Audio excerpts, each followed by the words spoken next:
নমস্কার, awareness with দাসজিতে আপনাদেরকে স্বাগত জানাই। 2026-এর এই বিধানসভা ভোট সমগ্র বাঙালি জাতির কাছে একটা গেম চেঞ্জার হতে চলেছে। এখন বাঙালিরা তো অনেক কিছু দেখে নিল। 34 বছর বামফ্রন্টকে সময় দিল, 15 বছর তৃণমূল সরকারকে, এবং নিজেদের যে ধ্বংসাত্মক একটা জীবন, সমাজ ভেঙে চুরে যাওয়া, টোটাল যে বাঙালির জীবন, বাঙালির সংস্কৃতি, বাঙালি সমাজ এবং বিশেষ করে পশ্চিমবঙ্গ রাজ্যটা যে ধ্বংসের দিকে চলে গেছে, ধ্বংস হয়ে গেছে বিগত 50 বছরে। আমার মনে হয় এই 2026-এর ভোটটা বাঙালির ভাগ্যে একটা বিশাল পরিবর্তন হতে চলেছে, একটা গেম চেঞ্জ বা গেম চেঞ্জার হতে চলেছে। আপনি হয়তো বলবেন যে হয়তো বিজেপির দালালি করছি, তা কিন্তু নয়। দেখুন, এর আগে সিপিএম বা টিএমসি যত ম্যানিফেস্টো চালু করেছিলেন, সেই ম্যানিফেস্টোতে কোথাও কিন্তু আপনি ভিশন দেখতে পাবেন না, কোনো মিশন নেই, কোনো একটা যে আগামী 5 বছরে আমি এই উন্নতিমূলক কোনো কাজ করব। টিএমসির ভিশন কি না, লক্ষ্মীর ভাণ্ডার, যুবসাথী, কন্যাশ্রী, রূপশ্রী, তার মানে লোন করে ঘি খাওয়া, দান খয়রাতি করা, লোনের বোঝা যেখানে 2 লক্ষ কোটি টাকা থেকে আজকে 8 লক্ষ কোটি টাকায় করে নেওয়া, লোন করে মানুষের দান খয়রাতি করে, এতে কোনোদিন উন্নতি হয় না, সমাজের উন্নতি হয় না। বেকার যুবকেরা আজকে রাজ্য ছেড়ে ভিন রাজ্যে পাড়ি দিচ্ছে। কোনো হসপিটাল নেই, হসপিটালে শুধু নীল সাদা রং করে রেখেছে, সুপার স্পেশালিটি নামই। আজকে দেখুন ঘুণ ধরে গেছে, পুরো রাজ্যটা ঘুণ ধরে গেছে, উই পোকাতে ভর্তি হয়ে গেছে।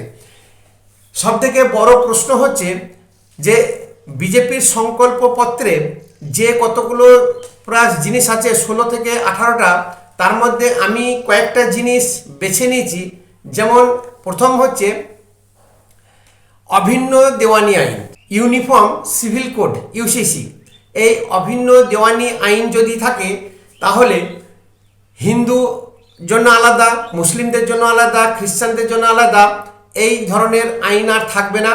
এবং প্রত্যেকেই, যেমন মুসলমানরা 2, 3, 4, 5টা করে বিয়ে করে নিচ্ছে, হিন্দুর ক্ষেত্রে সেটা নেই। তারা প্রচুর বাচ্চার জন্ম দিচ্ছে, বংশবৃদ্ধি করছে এবং একটা বিশাল ডেমোগ্রাফিক চেঞ্জ হয়ে যাচ্ছে। অদূর ভবিষ্যতে এখানে কিন্তু বাংলাদেশের মতো হিন্দু শূন্য হয়ে যাবে। তাহলে এই যে সবার জন্য এক আইন, এক ব্যবস্থা, এক শিক্ষা, এটা কিন্তু হওয়া খুবই দরকার ছিল।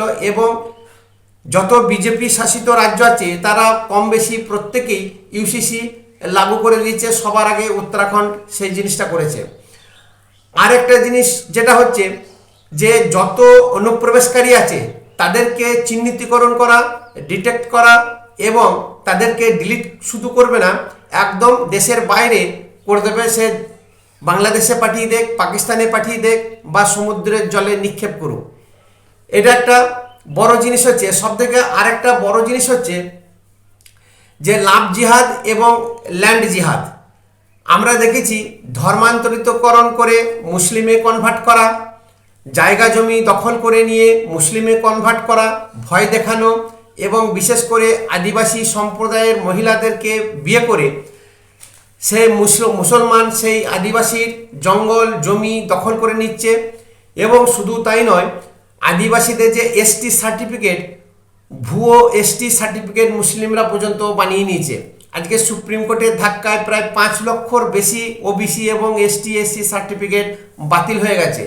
দিদিমণির জমানাতে সবথেকে বৃহদাংশ মুসলমান সম্প্রদায় এসসি এসটি ওবিসি সার্টিফিকেট অঢেল দান করেছেন মুসলমান সম্প্রদায়কে। তাহলে এই জিনিসগুলো কিন্তু বন্ধ হবে। এবং বাংলাদেশ থেকে এসে পশ্চিমবঙ্গে জমি জায়গা কিনে ঘর বাড়ি করে সেখানে বাসস্থান করছে এবং বাংলাদেশ নিজের বাড়ি বা মামার বাড়ি, খালাতো বাড়ি, এই যে যাওয়া আসা ঝাড়খণ্ড, বিহার বা ঝাড়খণ্ড, বাঙাল এর মতো, এই জিনিসটা কিন্তু বন্ধ হতে চলেছে। সবথেকে বড় জিনিস যেটা কাউ স্মাগলিং, গরু তস্করি যেটা হয়ে থাকে, সেই জিনিসটা বন্ধ হবে। বিএসএফ সব জায়গায় নেই, বিএসএফ এমন কিছু জায়গাতে নেই যেখানে জলা জমি আছে, খাল নদী পুকুর আছে, জঙ্গল আছে, সেই সমস্ত জায়গাতে বিকল্প ব্যবস্থা নিয়েছে অমিত শাহ। সেই সমস্ত জায়গাতে ড্রেজার করে কেটে খাল কেটে সেখানে কুমির এবং বিষাক্ত সাপ ছেড়ে দেবে, যাতে সেই জল পেরিয়ে বাংলাদেশ থেকে পশ্চিমবঙ্গে না আসতে পারে, বা পশ্চিমবঙ্গ থেকে গরু বা কোনো রকমের স্মাগলিং যাতে না করতে পারে, যেখানে বিএসএফ থাকা বা রাখা খুবই কষ্টকর ব্যাপার। আর একটা সবথেকে দামি এবং সবথেকে বড় খবর হচ্ছে যে বর্ডার লাগোয়া সারা ভারতবর্ষে বর্ডার লাগোয়া 30 কিলোমিটারের মধ্যে যত ধার্মিক ঢাঁচা আছে, সে মন্দির হতে পারে, মসজিদ হতে পারে, চার্চ হতে পারে, যাই হোক সমস্ত ধার্মিক ধাঁচাকে ভেঙে গুড়িয়ে দেবে।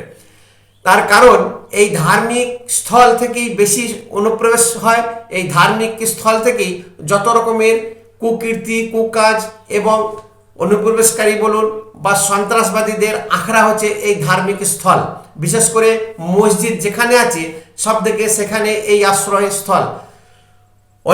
অনেক মুসলমান ধার্মিক, অনেক মুসলিম হিন্দু সেজে গেরুয়া বস্ত্র পরে মাথায় তিলক নিয়ে সে একটা ছোট্ট মন্দির করে বসে আছে, অথচ সে হিন্দু নয়, কোনো সাধু সন্ন্যাসী সন্ত কেউ নয়। তাদের উদ্দেশ্য সেখান থেকে বাংলাদেশ থেকে যত আগত মানুষ আসছে তাদের বৈধভাবে কাগজপত্র তৈরি করে দেওয়া, ভারতে ঢুকিয়ে দেওয়া এবং জিহাদি তৈরি করা। এটাই হচ্ছে এই যত ধার্মিক স্থল আছে পশ্চিমবঙ্গে সব থেকে বেশি, এবং রাজস্থান গুজরাট এরিয়াতে সব থেকে বেশি, এবং নেপাল বর্ডার যে উত্তরাখণ্ড উত্তরপ্রদেশ আছে এবং বিহার আছে সেখানেও পর্যন্ত এই একই সিস্টেমে কাজ করা হবে। তাহলে কিছুদিন আগে, ভোটের বহু আগে, মালদাতে কোনো এক মুসলিম নেতা বুক ফুলিয়ে বলেছিল যে বাংলাদেশ থেকে সবাই এখানে চলে এসো, আমি তোমাদের Aadhaar card, PAN card, ration card সমস্ত কিছু বৈধ কাগজপত্র বানিয়ে দেবো, আর এখানে কারো মাইকে লাল নেই, কারো ক্ষমতা নেই তোমাদেরকে তাড়িয়ে দেওয়া। এই যে ধমকি দেওয়া, তারপরে এই যে জাজেসদেরকে মোথাবাড়িতে ঘিরে রেখে দিল, 10 মিনিটে 10,000 লোককে জড়ো করা, এটাও কিন্তু একটা প্রি প্ল্যানিং, এবং এটা সন্ত্রাসবাদী বা কোনো গুট বা কোনো সম্প্রদায়, কোনো দল ছাড়া এই জিনিসটা বা এই কাজটা করতে পারে না। এই সন্ত্রাসবাদী, এই জিহাদিদেরকে লালন পালন করছিল বর্তমান তৃণমূল সরকার, এবং এরাই এসে সরকারি কাজকর্মে দখল নিচ্ছে।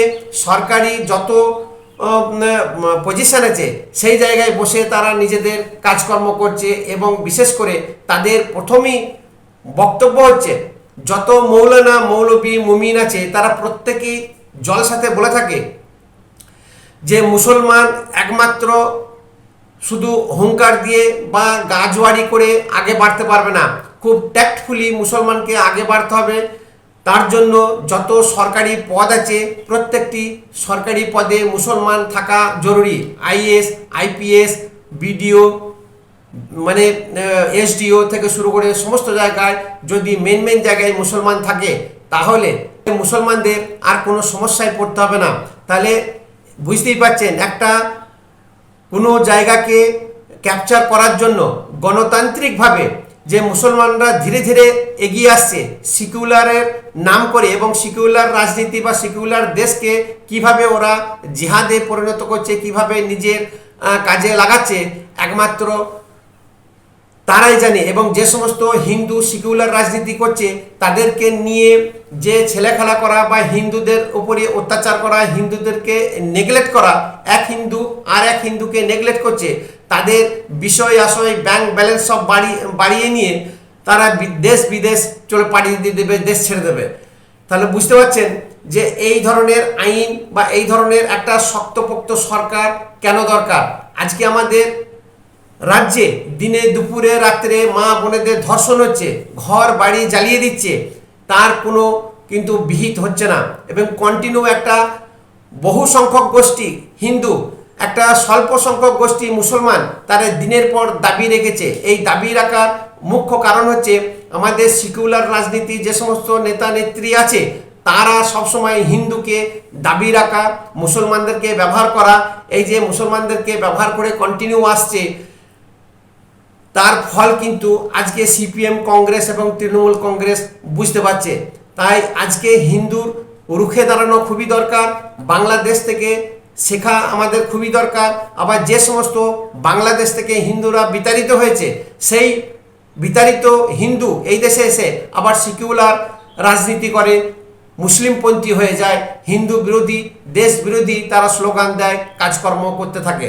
ল এনশিওরিং রিলিজিয়াস প্র্যাকটিসেস ইমপ্লিমেন্ট করবে। তার মানে দেখুন, আপনি বলেন, আমরা বলি যে দুর্গাপুজো আমাদের সব থেকে শ্রেষ্ঠ উৎসব, দুর্গাপুজো আমাদের সব থেকে বড় উৎসব, কালী পুজো আমাদের বড় উৎসব।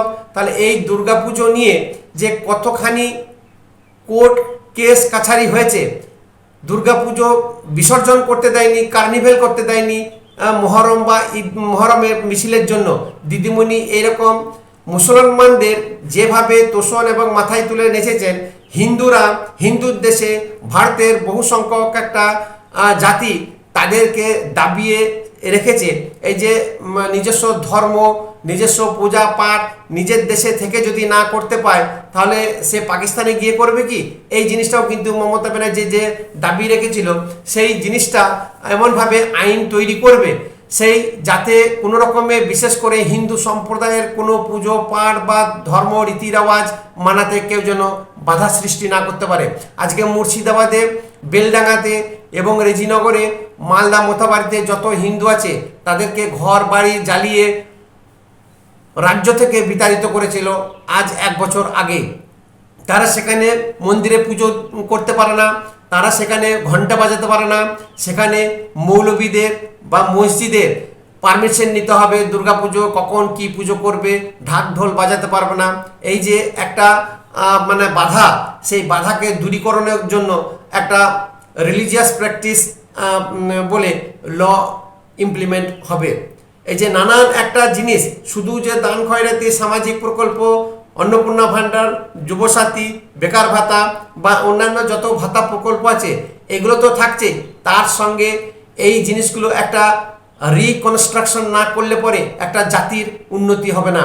শুধু যে বিজেপি নিজের পার্টি বা গ্রোথ বলুন বা নিজের পার্টির উদ্দেশ্যে ক্ষমতা আসার জন্য কিন্তু করছে না, তারা কিন্তু একটা দেশকে বাঁচানো যে আইন বা যা যা যা কিছু করার দরকার, তাই সেই সব জিনিসগুলো কিন্তু বিজেপি করে আসছে। এর আগে কংগ্রেস তো টোটালি মুসলিম পার্টি, মুসলিমপন্থী, ইন্দিরা গান্ধী থেকে শুরু করে তারা কোনোদিনই চায়নি যে একটা বহুল সংখ্যক হিন্দু এই পৃথিবীতে থাকুক, সমগ্রটাই মুসলিম প্রধান বা মুসলিমের হাতে যেন চলে যায়। অলরেডি বাংলাদেশ এবং পাকিস্তানকে মুসলিম কান্ট্রি হিসেবে ঘোষণা করে তাদেরকে ভাগ করিয়ে দিয়েছে।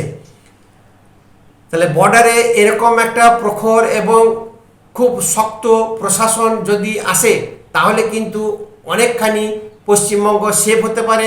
পশ্চিমবঙ্গে যেভাবে ল্যান্ড জিহাদ, ভূমি অধিগ্রহণ এবং ডেমোগ্রাফিক চেঞ্জ হয়ে গেছে বা হচ্ছে ধীরে ধীরে, সেইগুলোকে কিন্তু রোখা যেতে পারে। নমস্কার, ভিডিও ভালো লাগলে শেয়ার করবেন, কমেন্ট অবশ্যই করবেন, একটা সাবস্ক্রাইব করবেন। ধন্যবাদ।